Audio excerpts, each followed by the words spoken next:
क्या हो अगर आपको पता चल जाए कि 1 बिलियन लोग इस दुनिया में 780 करोड़ में से 100 करोड़ लोग ऐसे रहते हैं जो पावर्टी, एक्सट्रीम पावर्टी की कगार पर रहते हैं। क्या हो अगर आपको ये पता चल जाए। 4 दिन पुरानी थी इसलिए मुझे 3 दिन की बासी रोटी भी ताजी लगी, क्योंकि मेरी भूख 4 दिन पुरानी थी, उसको मिटाने के लिए मैंने 3 दिन की रोटी खा ली।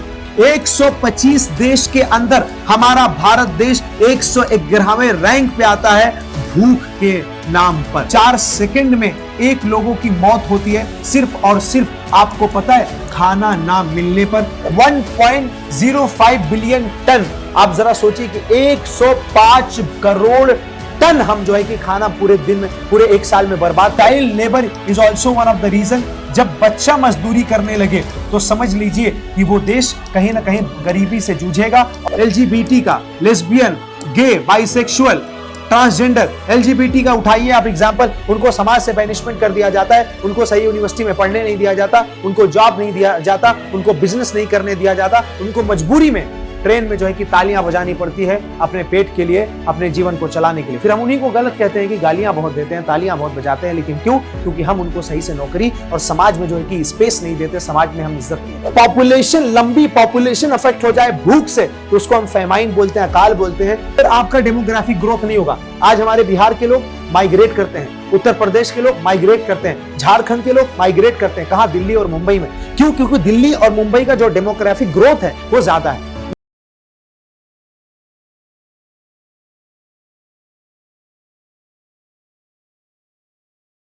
क्या हो अगर आपको पता चले कि दुनिया की 16.6% पॉपुलेशन अंडर नरिश्ड है, सही से खाना उसको नहीं मिला।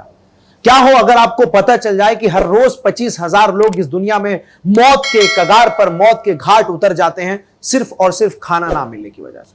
क्या हो अगर आपको पता चल जाए कि हर 10 सेकंड पे एक बच्चे की मौत हो जाती है सिर्फ और सिर्फ खाना ना मिलने पे। क्या हो अगर आपको पता चल जाए कि 1 बिलियन लोग इस दुनिया में 780 करोड़ में से 100 करोड़ लोग ऐसे रहते हैं जो पावर्टी, एक्सट्रीम पावर्टी की कगार पर रहते हैं। क्या हो अगर आपको यह पता चल जाए। क्या हो अगर आपको यह पता चल जाए कि 7,000 लोग डेली मर जाते हैं इस भारत देश के अंदर सिर्फ और सिर्फ जो है कि भूख की वजह से। क्या हो अगर आपको पता चल जाए कि 800 लगभग 84 मिलियन लोग बिलो पावर्टी लाइन है। आपको क्या हो अगर ये सारी चीजें पता चल जाए। क्या हो अगर आपको ये सारी चीजें पता चल जाए। You have to be very very sure and very concerned about it. आज कुछ ऐसी बात होने जा रही है जो बात पूरी तरीके से हमें झकझोर देगी, जो बात पूरी तरीके से हमें हिला कर रख देगी, जो बात हमें कहीं ना कहीं हमारे दिल में बस जाएगी। क्योंकि उस वक्त अमेरिका में खड़े होकर मार्टिन लूथर ने यह कहा था कि जब मैं मर जाऊं तो मेरे लिए स्टैच्यू, मेरे लिए कोई बहुत बड़ा मोनूमेंट, बहुत बड़ी बिल्डिंग मत बनाना, सिर्फ और सिर्फ किसी गरीब को खाना खिला देना और किसी नंगे को कपड़ा पहना देना। यस, क्योंकि कुछ बातें होती हैं जो बातें बहुत दिल तक जाती है। आप यहां पे बच्चों को देख रहे हैं कि बच्चे अंडर नरिश्ड है, बच्चे किस तरीके से नंगे खड़े हुए हैं और बच्चे पूरी तरीके से, उनका शरीर आप देखेंगे पूरी तरीके से कुपोषण का शिकार और एक कमजोरी का शिकार हुआ। मैं आज आपको सारा डेटा और सारा फैक्ट देने वाला हूं, लेकिन उससे पहले कुछ लाइनें जो आपको पूरी तरीके से सुननी चाहिए और सही से सुननी चाहिए। भूख जो बहुत सताती है, भूख उलझाती है, परेशान कर जाती है, भूख नंगे पांव चलाती है, मीलों मील दौड़ाती है, भूख किसी के घर का वॉचमैन बनाती है, भूख किसी के सामने शर्मिंदा करा जाती है, ये भूख किसी के सामने दोनों हाथों को फैलाती है। ये भूख बहुत सताती है, ये बहुत सताती है। ये भूख कभी पूरी तरीके से मजबूर और माजूर कर जाती है, बेसहारा और लाचार कर जाती है। ये भूख कभी किताबों से रिश्ता तोड़वा देती है, कभी हाथों में कलम नहीं आने देती। ये भूख कभी कभी एक निवाला रोटी के लिए बहुत शर्मिंदा कर जाती है। ये भूख बहुत सताती है, ये भूख बहुत सताती है। कभी मायूस करती है, हताश करती है, निराश करती है, कभी अपने सपनों से, अपने ख्वाबों से बहुत दूर कर जाती है, कभी अपनी ताकत से माजूर कर जाती है। ये भूख बहुत सताती है, ये भूख बहुत सताती है, भूख बहुत सताती है। बड़ी प्यारी लाइन कहीं पे लिखी हुई थी कि अक्सर उन्हीं लोगों के प्लेट से खाने कचड़े में जाते हैं जिनको भूख का एहसास नहीं होता, जिनको खाने की अहमियत नहीं पता होती है, वो अक्सर उन्हीं की प्लेट से, थाली से चला जाता है। मेरी भूख 4 दिन पुरानी थी इसलिए मुझे 3 दिन की बासी रोटी भी ताजी लगी, क्योंकि मेरी भूख 4 दिन पुरानी थी, उसको मिटाने के लिए मैंने 3 दिन की रोटी खा ली। कुछ ऐसी बातें लिखी जाती है, कुछ ऐसी बातें इंसान को समझनी चाहिए।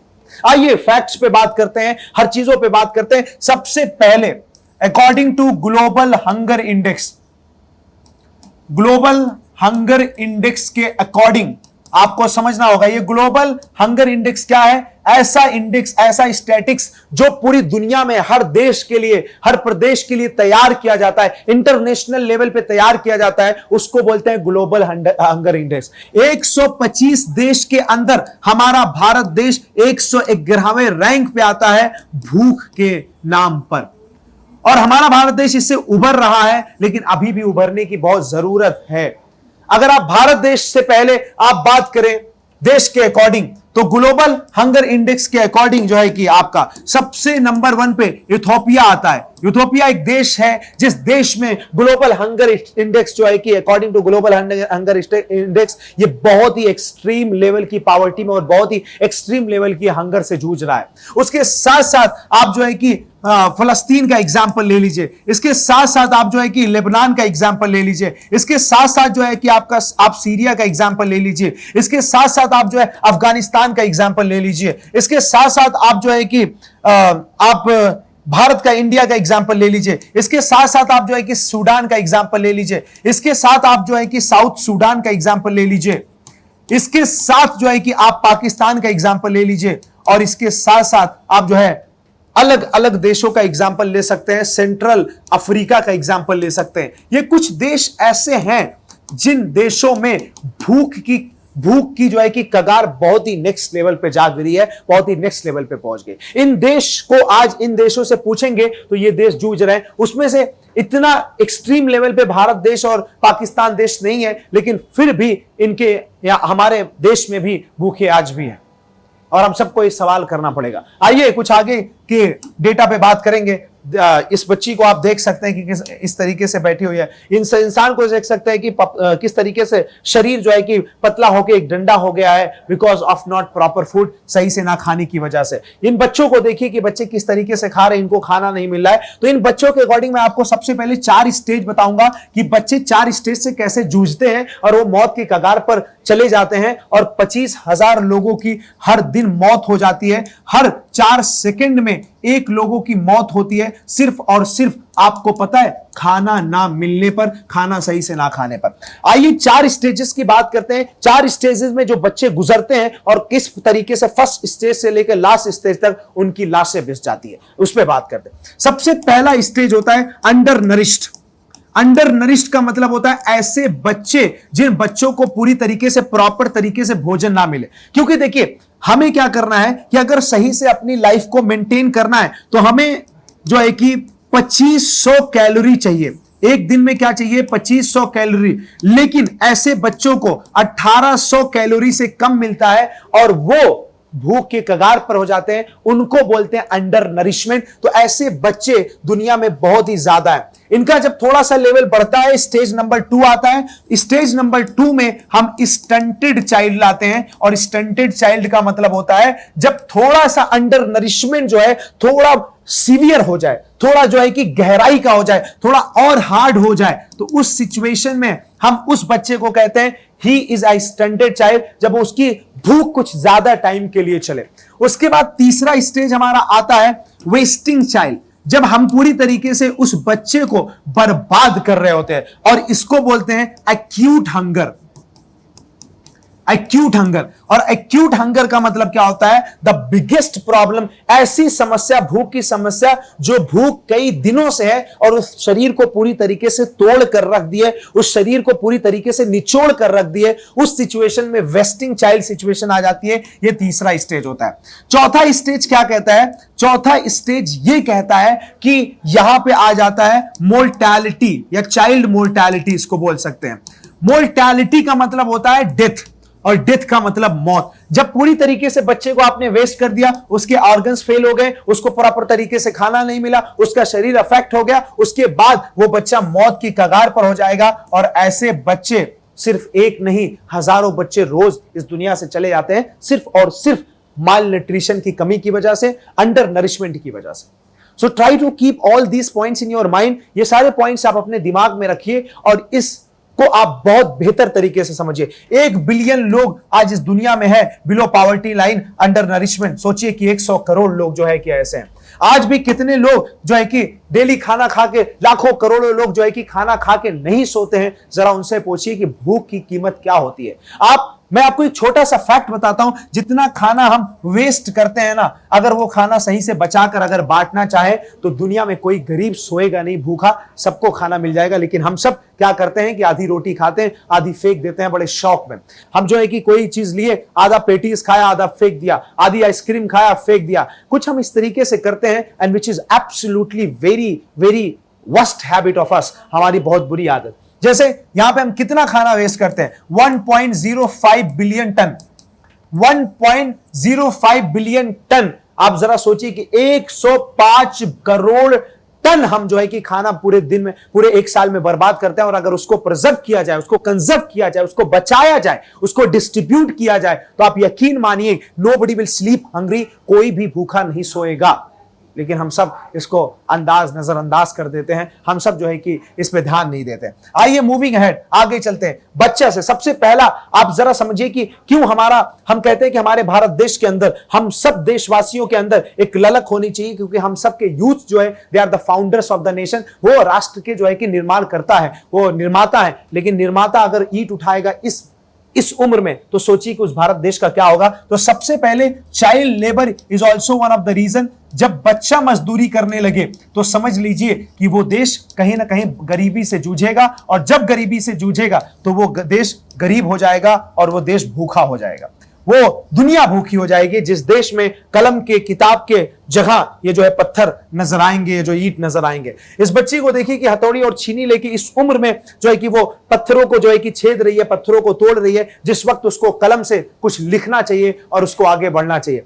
आप देखिए किस तरीके से ये बच्चा जो है कि ईंट तोड़ रहा है, किस तरीके से ये बच्चे अपने हाथ में फावड़ा लेकर जो है चल रहे हैं। हम सब जानते हैं कि भारत देश का लॉ, कानून कहता है child labour should be banned, या child labour is not allowed. बच्चे इस देश के अंदर कहीं भी जो है कि लेबर कर नहीं सकते, मजदूरी कर नहीं सकते, काम नहीं कर सकते। लेकिन आज भी आप होटलों में जाके देखिए कि बच्चे आपको प्लेट धुलते हुए मिल जाएंगे।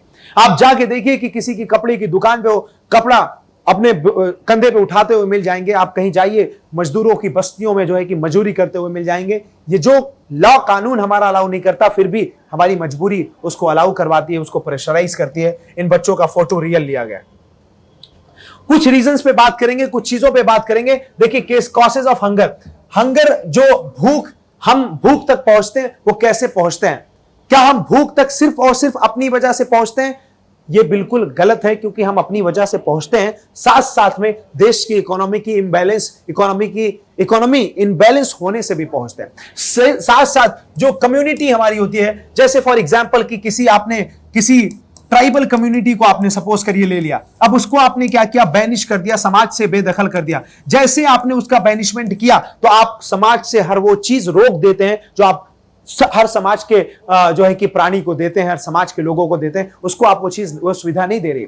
आप आज एग्जांपल उठाइए LGBT का, लेस्बियन, गे, बाइसेक्सुअल, ट्रांसजेंडर, LGBT का उठाइए आप एग्जांपल। उनको समाज से बैनिशमेंट कर दिया जाता है, उनको सही यूनिवर्सिटी में पढ़ने नहीं दिया जाता, उनको जॉब नहीं दिया जाता, उनको बिजनेस नहीं करने दिया जाता, उनको मजबूरी में ट्रेन में जो है कि तालियां बजानी पड़ती है अपने पेट के लिए, अपने जीवन को चलाने के लिए। फिर हम उन्हीं को गलत कहते हैं कि गालियां बहुत देते हैं, तालियां बहुत बजाते हैं। लेकिन क्यों? क्योंकि हम उनको सही से नौकरी और समाज में जो है कि स्पेस नहीं देते, समाज में हम इज्जत नहीं देते।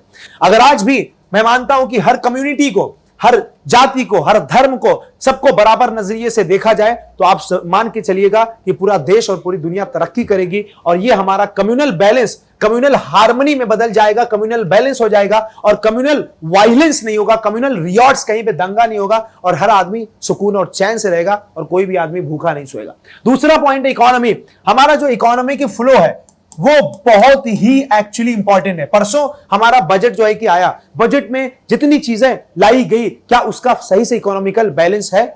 क्या सही तरीके से उसको डिस्ट्रीब्यूट किया जा रहा है? क्या जो बिचौलिए नेता हैं, क्या वो खा जा रहे हैं, कंज्यूम कर जा रहे हैं? क्या वो घोटाला कर जा रहे हैं? क्या वो घुसखोरी कर रहे हैं? क्या वो जो है कि पूरी तरीके से करप्शन और भ्रष्टाचार कर रहे हैं? और अगर कर रहे हैं तो देश के गरीबों तक वो जो चीजें इकोनॉमिकली बैलेंस बनाने के लिए पहुंचानी जानी चाहिए, वो चीज नहीं पहुंचती है। And that is the biggest problem, वो बहुत बिगेस्ट प्रॉब्लम। हमारे देश में 3 सेक्टर्स हैं। हमारा प्राइमरी सेक्टर है, हमारा सेकेंडरी सेक्टर है, और हमारा जो है कि टर्सरी सेक्टर है। अब ये तीनों जो है कि सेक्टर्स को समझने के लिए आपको कुछ चीजें समझनी होगी। प्राइमरी सेक्टर वाला बेचारा सबसे ज्यादा मेहनत करता है, 55% मेहनत वही करता है, जो है कि पूरी तरीके से बोता है, काटता है, चिलचिलाती धूप में जाता है, जो है कि मेहनत करता है, लेकिन उसको बदले में सिर्फ और सिर्फ क्या मिलता है? 10 रुपए आलू की वजन से 10 रुपए आलू उसका बिक जाता है, 20 रुपए वजन से उसका गेहूं बिक जाता है, 15 रुपए 12 रुपए की वजन से किलो से उसका धान बिक जाता है, और उसको बदले में क्या मिलता है? सिर्फ और सिर्फ चंद मुनाफा। तो सोचिए कि जो प्राइमरी सेक्टर हमारे भारत देश का या किसी भी दुनिया का है, वो प्राइमरी सेक्टर पिछड़ता और पीछे चला जाता है, और वही जाके आगे हंगर और भूख का सामना उसको करना पड़ता है। जरा हमें इस पे ध्यान देना पड़ेगा। बाकी प्राइमरी सेक्टर के बाद सेकेंडरी सेक्टर, टर्शियरी सेक्टर में तो पैसे बहुत है, इसलिए भी ये लोग थोड़ा सा खुश रहते हैं, और प्राइमरी सेक्टर वाले काफी प्रताड़ित होते हैं बेचारे। पॉलिटिक्स हमारे देश की या किसी भी दुनिया में, हम जानते हैं हमारा भारत देश सबसे बड़ा डेमोक्रेटिक लोकतांत्रिक देश है, लेकिन इस लोकतंत्र में लोगों, the government by the people, लोगों के द्वारा की सरकार, लोगों के लिए सरकार, लोगों से सरकार और लोगों के लिए सरकार, ये चीज ये हमारा नारा है, स्लोगन है, by the people, for the people, from the people, with the people. But हम कहीं ना कहीं इसको अगर मेंटेन करने में असमर्थ रहते हैं, तो वहां पे भी गरीबी के बहुत ज्यादा चांसेस है और भूखे रहने के भी बहुत ज्यादा चांसेस है। तो हमें इस वक्त एक देश का नागरिक होते हुए, जिम्मेदार नागरिक होते हुए, हमें पॉलिटिक्स को ज्यादा एजुकेटेड, शिक्षित, समझदार बनाना होगा। हमें ऐसा नेता चुनना होगा जो पॉलिटिक्स में आए और जो एजुकेटेड हो, हर चीजों को समझे और हर चीजों को बैलेंस करे, because politics is one of the key point. क्योंकि यहीं से सारे बजट्स पास होते हैं, यहीं से सारे बिल्स पास होते हैं, यहीं से सारी चीजों का डिस्ट्रीब्यूशन होता है। अगर इसमें कोई भी गड़बड़ी रही तो सोचिए कि जो भी स्कीम्स आएगी, जो भी अवेयरनेस आएगी, जो भी रेशन आएगा, जो भी डिस्ट्रीब्यूशन आएगा, वो प्रॉपर तरीके से सही से पहुंच नहीं पाएगा। उसके बाद चौथा पॉइंट हमारा इन्वायरमेंट, कि जिस देश में, जिस कोने में, जिस क्षेत्र में, जिस रीजन में, जिस प्लेस पे हम रह रहे हैं, वहां का इन्वायरमेंट क्या है? क्या वहां पे हमारे पास जो है कि फर्टाइल लैंड है? क्या उपजाऊ जमीन है? फर्टाइल लैंड है, फर्टाइल मतलब उपजाऊ, या बैरन लैंड है? बैरन मतलब होता है बंजर। अगर बंजर जमीन है तो आप अनाज उगा नहीं सकते, यह भी आपका एक प्रॉब्लम है। अगर वहां से कैनाल, वहां से नहर नहीं गई हुई है तो आप जो है कि वहां पे इरिगेशन, आप सिंचाई नहीं कर सकते, यह भी एक प्रॉब्लम है। अगर आप सोचिए कि वहां पे ट्रांसपोर्टेशन फैसिलिटी नहीं है तो आप वहां पे कोई व्यापार नहीं कर सकते, और आपका कहीं ना कहीं आपकी जिंदगी उसी तरीके से अफेक्टेड रहेगी। उसके साथ साथ अगर वहां पे सपोज करिए कि आपका सही से स्कूल और कॉलेज नहीं है, तो आप वहां पे अपने बच्चों को पढ़ा नहीं सकते, और आप जैसे पैदा होते हैं वैसे ही रह जाते हैं, क्योंकि आप शिक्षा नहीं देते। तो environment is actually very big problem and a big concern, कि आप अगर इन्वायरमेंट, अच्छे इन्वायरमेंट में रहेंगे तो आपके बच्चे, आपका परिवार पूरी तरीके से फूलेगा, फलेगा, शिक्षित होगा और आगे बढ़ेगा। तो environment is also one of the key point and one of the biggest reason. उसके साथ साथ आगे चलते हैं। देखिए, हम देखते हैं कि क्रॉनिक हंगर, माल न्यूट्रिशन, इन्फेक्शंस, इलनेस, ये सारी चीजें, फूड इनसिक्योरिटी, खाना सही से नहीं मिलेगा, जब भी हम हमें गंदा खाना मिलेगा, हमें प्रॉपर तरीके से खाना नहीं मिलेगा, हमें टाइम से खाना नहीं मिलेगा, तो हमको क्रॉनिक हंगर का सामना करना पड़ेगा, माल न्यूट्रिशन की कमी का सामना करना पड़ेगा, इन्फेक्शंस का सामना करना पड़ेगा, बीमारियां आएगी, और साथ में वो बीमारियां हमारे लिए मौत का रीजन, मौत का सौदा कर जाएगी। देखिए, क्योंकि बिकॉज देयर आर दो टर्म्स हैं। एक तो हंगर है, जब आपको 1800 कैलोरी से कम मिले तो आप भूखे रहते हैं, आपको भूख लगती है। लेकिन जब 20 से 25% पॉपुलेशन उस क्षेत्र की पूरी तरीके से अंडर हंगर रहे, उस तरीके से पूरी तरीके से वहां पे डिसबैलेंस हो जाए खाने का, तो उसको हम बोलते हैं फैमाइन, और फैमाइन का मतलब होता है अकाल हो जाता है। उस वक्त खाना पूरी तरीके से पूरे क्षेत्र में नहीं रहता, उसको हम फैमाइन बोलते हैं, अकाल बोलते हैं। जैसे पहले कोरोना आया, पहले वुहान सिटी में था, चाइना में था, तो उसको हमने बोला एंडेमिक बोला, छोटी थी बीमारी थी, क्षेत्र में थी, पूरे चाइना में फैली, पूरा और देश में फैली। उसके बाद हम उसको क्या बोले? हम उसको एपिडेमिक, महामारी बोले। उसके बाद जब पूरी दुनिया में फैल गई, लोग मरने लगे, लोग जो है कि हॉस्पिटल जाने लगे, ऑक्सीजन की कमी होने लगी, तो हमने उसका एक नाम दे दिया, पैंडेमिक दे दिया। क्योंकि पैंडेमिक मतलब होता है पूरी तरीके से दुनिया में फैल जाए जल्दी से। उसी तरीके से जब लंबी पॉपुलेशन अफेक्ट हो जाए भूख से, तो उसको हम फैमाइन बोलते हैं, अकाल बोलते हैं, और यह अकाल बहुत डेंजरस है। आइए कुछ और चीजों को समझते हैं और बहुत इंपॉर्टेंट तरीके से समझेंगे। देखिए, कैसे भूख तक हम पहुंचते हैं और कैसे हम भूखे रह जाते हैं। सबसे पहला मैं आपको रीजन बताऊंगा, आर्म्ड कॉन्फ्लिक्ट्स। अब ये कॉन्फ्लिक्ट्स क्या है? ये युद्ध है, ये वार है, ये जो है कि हुज्जत और तकरार है, ये दो देशों के बीच में तनाव है, रिफ्ट है, रिश्ते की दरार है, सही तरीके से ना चलने की जो है कि एक तरीके से ये प्रक्रिया है। अब जैसे फॉर एग्जांपल आप लेटेस्ट में आप एग्जांपल लीजिए, फलस्तीन और इजराइल का एग्जांपल लीजिए। आप फलस्तीन और इजराइल का एग्जांपल लीजिए। इजराइल अटैक पर अटैक, फलस्तीन अटैक पर अटैक। फलस्तीन अगर कमजोर पड़ा तो फलस्तीन में गाजा का हाल देख लीजिए आप, फलस्तीन के लोगों का आप हाल देख लीजिए। उसी तरीके से यूक्रेन और रशिया में हुआ तो उसके बाद क्या हुआ, यूक्रेन का आप हाल देख लीजिए, रशिया मजबूत था। जब भी दो देशों के बीच में वार होगा, हमारा आज कारगिल दिवस है और आप सभी लोगों को कारगिल दिवस की बहुत बहुत शुभकामनाएं। और एक तरीके से हमने जीत हासिल की, हमारे भारत देश के नौजवानों ने वो करके दिखाया, जो उसमें उन्होंने बताया कि हां उनके जज्बे को सलाम है, उनके जो है कि उनके एक तरीके से कह सकते हैं सैक्रिफाइसिंग नेचर को सलाम है जो भारत देश के नौजवानों ने करके दिखाया। कारगिल में क्या हुआ, कारगिल में भी वही हुआ जिन दो देशों के बीच में युद्ध हुआ और दोनों देश बेचारे प्रताड़ित हुए, वहां पे जो है कि कमजोर हुए। उसी तरीके से रशिया यूक्रेन, उसी तरीके से सीरिया। आप अक्सर जो है कि आप जाइए जामा मस्जिद पे आप चले जाइए, पहाड़गंज में चले जाइए, कहीं कहीं आप देखिए कि लोग जो है कि एक चैप्टर एक चार्ट लेके खड़े रहते हैं और बताते हैं I am from Syria help me, अब मैं सीरिया से हूं मेरी मदद करिए। ये किस तरीके की सिचुएशन है, मैं फलस्तीन से हूं मेरी मदद करिए। लोग सोशल मीडिया पे इस तरीके का जो है कि वीडियो बना के डालते हैं। क्यों? क्योंकि जब आर्म्ड कॉन्फ्लिक्ट्स होगा तो आर्म्ड के लिए इकोनॉमी का 15%, इकोनॉमी का 20%, इकोनॉमी का 25%, आपकी इकोनॉमी का सोचिए कि 20-20, 25-25% सिर्फ और सिर्फ गोला बारूद, बॉम्ब और जो है कि बंदूक में गोलियों में लग रहा है, तो सोचिए कि उस पैसा पूरी तरीके से प्रिजर्व हो जा रहा है। तो conflict is one of the biggest reason. उसके बाद चलते हैं क्लाइमेट चेंज। क्लाइमेट चेंज क्या है कि जब आपको नेचर अफेक्ट करेगा, जब आपको कुदरत अफेक्ट करेगी। कहते हैं ना कि मुझसे भागोगे कहां तक, मैं तो कुदरत हूं, मैं हर जगह हूं। तो कुदरत जब आपको अफेक्ट करेगी तो आप पूरी तरीके से बर्बाद होने के कगार पर। बाढ़ आ गई, पूरा बर्बाद कर दिया। साइक्लोन आ गया, पूरा बर्बाद कर दिया। सुनामी आ गई, पूरे बर्बाद कर दी। सूखा पड़ गया, पूरा बर्बाद कर दिया। जैसे ही क्लाइमेट चेंज आएगा, ये बहुत बड़ी दिक्कत खड़ा कर देगा, सिर्फ और सिर्फ छोटे से झटके से। उसके बाद तीसरा है पुअर एजुकेशन सिस्टम। मैं इसको बहुत इंपॉर्टेंस देता हूं, मैं इसको बहुत ज्यादा इंपॉर्टेंस देता हूं और मैं इसको फाउंडेशन समझता हूं। इसको मैं जो है कि एक तरीके से बुनियाद समझता हूं। ये बुनियाद क्यों है? क्योंकि पढ़ेगा भारत तो बढ़ेगा भारत, राइट। बेटी पढ़ाओ बेटी बचाओ, ये सारे नारे हैं, सारे स्लोगन्स हैं, राइट। रब्बी जिदनी इल्मा, ऐ मेरे रब, ऐ मेरे खुदा मुझे इल्म में आगे बढ़ा। क्यों इस तरीके के स्लोगन्स कुरान में दिए गए, इस तरीके के स्लोगन्स संविधान में दिए गए, इस तरीके के स्लोगन्स भगवत गीता और रामायण में दिए गए? इसलिए क्योंकि education is the foundation, education is the real hero, education is the real power. ताकत शिक्षा की आपको समझनी होगी, तब जाके आप आगे बढ़ सकते हैं और आपको भूख का सामना नहीं करना पड़ेगा।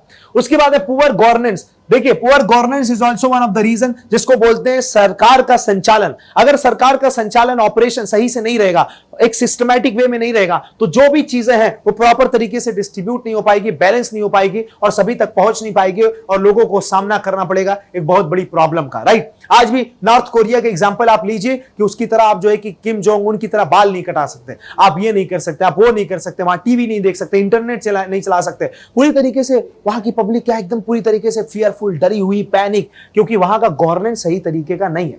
उसके बाद हमारे पास है डेमोग्राफिक ग्रोथ। अगर आपका डेमोग्राफिक ग्रोथ नहीं होगा, आज हमारे बिहार के लोग माइग्रेट करते हैं, उत्तर प्रदेश के लोग माइग्रेट करते हैं, झारखंड के लोग माइग्रेट करते हैं, कहां? दिल्ली और मुंबई में। क्यों? क्योंकि दिल्ली और मुंबई का जो डेमोग्राफिक ग्रोथ है वो ज्यादा है। यहाँ पे मेट्रो है, यहाँ पे यूनिवर्सिटीज है, यहाँ पे कॉलेजेस है, हॉस्पिटल्स है, यहाँ शॉप्स है, यहाँ कंपनीज है, यहाँ फैक्ट्रीज है, इंडस्ट्रीज है, ऑफिसेज है, यहाँ पे बिजनेस है, ट्रैवल एजेंसीज है, ये सारी चीजें, यहाँ पे एयरपोर्ट्स है, रेलवे स्टेशन है, सारी चीजें। इसलिए डेमोग्राफिक ग्रोथ बहुत जरूरी है।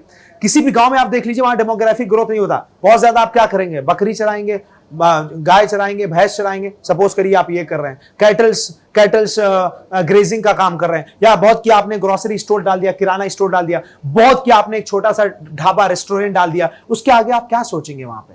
क्योंकि डेमोग्राफिक ग्रोथ नहीं है वहां पे। उसके साथ साथ पॉइंट क्या है? Social inequality.